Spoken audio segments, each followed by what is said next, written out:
How to upload long video on Facebook story. So if you want to do that, then you can click on the space story right here. And then from there, just select the video.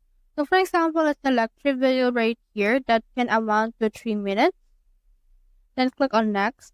And then you can add it as clip mashup or separate stories. When you click on the clip mashup right here, it will finalize your video and it will select your music for you. So once it finalizes your video, you should be able to see them all together onto a story right around here.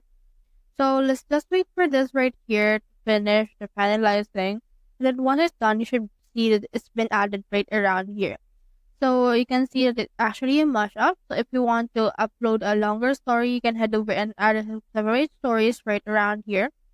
Then it will be uploaded as such, even if one of them exceeds the limit. So you can head over and click on the share option right here once you're done. So that's how you upload long video on Facebook story. Hope we helped.